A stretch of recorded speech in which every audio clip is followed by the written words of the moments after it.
Wassalatu wassalamu Rasulullah. Itu ulama itu manusia bukan? Nggak, saya mau tanya, ulama itu manusia bukan? Kalau manusia tempat apa? Kesalahan. Kata Nabi, kullu bani Adam khata' wa khairu khata'in at-tawwabun. Setiap anak Adam pernah berbuat salah. Yang terbaik yang berbuat salah yang apa?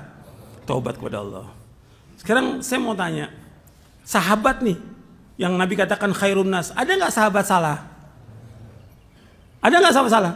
Ada, tapi kesalahan sahabat dengan kebaikannya, kesalahannya sedikit, kebaikannya lautan. Sehingga apa? Hapus semuanya itu. Mereka sebaik-baik manusia. Tapi sesudah sahabat tabi'in, ada nggak yang salah? Banyak yang salah. Sesudahnya lagi ada yang salah. Sekarang kita bicara tentang 4 imam. Hanafi, Maliki, Syafi'i, Hambali rahimahumullah. Mereka imam terkenal di dunia. Kalau ada ulama sekarang ini 100 ulama dengan mereka, lebih alim mana? Lebih alim mereka 4 imam ini. Ada 100 ulama sekarang dengan 1 imam, jauh. Karena apa? Imam itu hafal hadis semuanya. Quran hafal, Bukhari, hafal udah mereka hadisnya.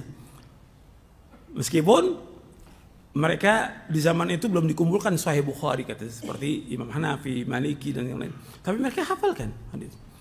Tapi mereka mengatakan kalau ada pendapatku menyalahi Quran dan Sunnah, kata mereka apa? Buang pendapatku. Yang mengajarkan kita untuk membuang pendapat ulama kalau bertentangan dengan Quran dan Sunnah, yang mengajarkan siapa? Yang mengajarkan ulama juga. Kan antum bisa lihat nanti antum baca buku Sifat Salat Nabi Syekh Albani atau Aslu Sifat Salatin Nabi 3 jilid. Di juz yang pertama Syekh Albani menjelaskan tentang pendapatnya para imam. Dan sudah saya bawakan di sini. Di majelis udah, dan ada videonya, udah ada videonya. Tuh bisa lihat tuh bagaimana saya sebutkan satu persatu perkataan mereka. Jadi mereka sudah mengatakan kalau ada pendapatku menyalahi sunnah Rasulullah, buang pendapatku. Arti perkataan mereka ini kalau ada fatwa dari mereka menyalahi Quran Sunnah, buang. Apa ini merendahkan ulama? Tidak. Dan sudah saya jelaskan pada pekan yang lalu juga di jawaban itu, ketika Ibnul Jauzi mengatakan bahwa al-ilmu aslul a'zam, aslul akbar, ilmu yang paling besar, berarti wahyu itu paling besar. Apa ada ulama yang bisa mengalahkan wahyu? Gak ada, ini kalimat yang benar.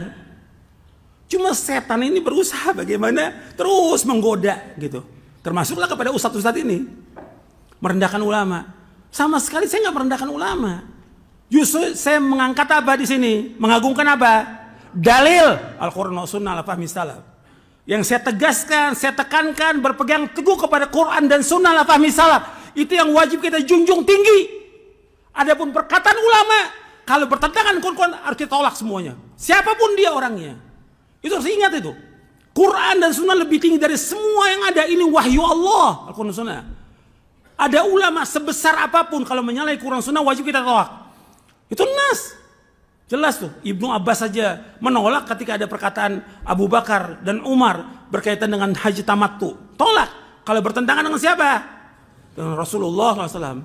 Ini harus perhatikan. Ini keyakinan. Ini hujjah, ini dalil, ini prinsip yang besar dalam agama Islam. Anda harus yakin, gitu. Jangan kemudian dibawa oleh setan, jangan bawa perasaan.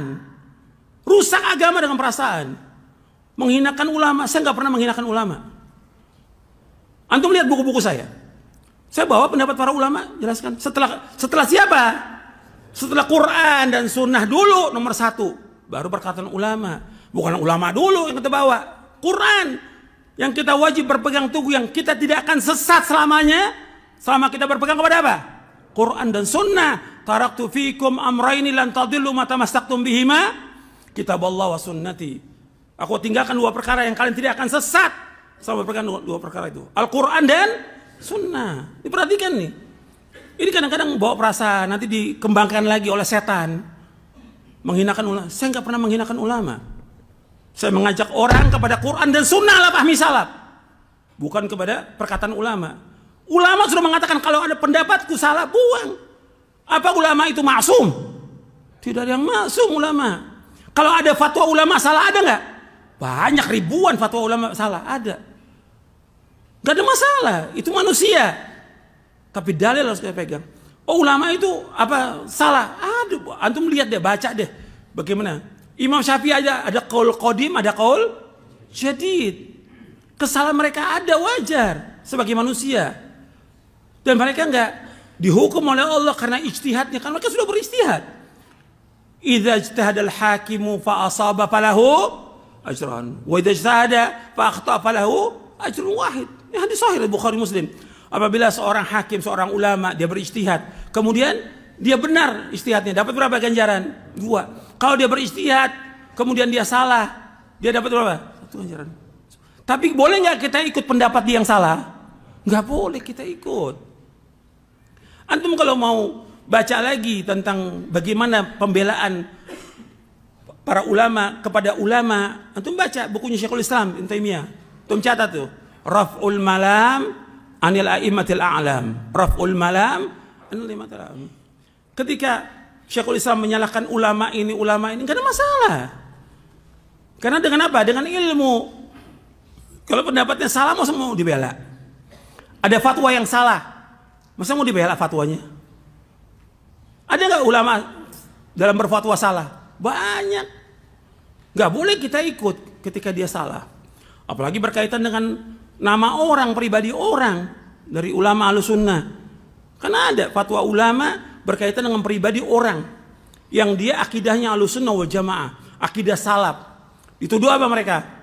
Murji'ah. Ini salah. Ketika salah kita mau ikut, nggak boleh kita mengikuti yang salah. Kalau bilang kita bela ulama, kita juga bela ulama. Dari ulama Ahlussunnah yang wajib kita bela. Jadi harus berpikir kita yang waras, gitu, waras. Kemudian timbangan kita Quran dan Sunnah Al-Salam. Jadi jangan pakai perasaan, ini pakai perasaan. Saya nggak pernah mencela ulama, nggak pernah mengecilkan ulama. Kita hormati. Ketika dia salah, nggak boleh kita ikut. Nggak boleh kita ikut. Dan itu semua penjelasan para ulama juga yang menjelaskan demikian. Jadi antum juga hati-hati itu. Karena itu nanti akan mengajak orang, mengiringi orang untuk kembali lagi kepada apa? Kepada apa? Taklid. Udah taklid. Udah apa kata ulama, fatwa ulama, udah.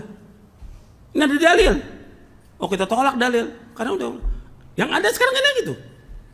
Dari ahlul bidah yang ada kan, kita dakwakan, enggak, kiai saya ngomong begini. Usai ngomong. Loh, antum kembali lagi kepada mereka. Kita bukan mujtahid, tapi kita disuruh untuk mengikuti apa? Dalil.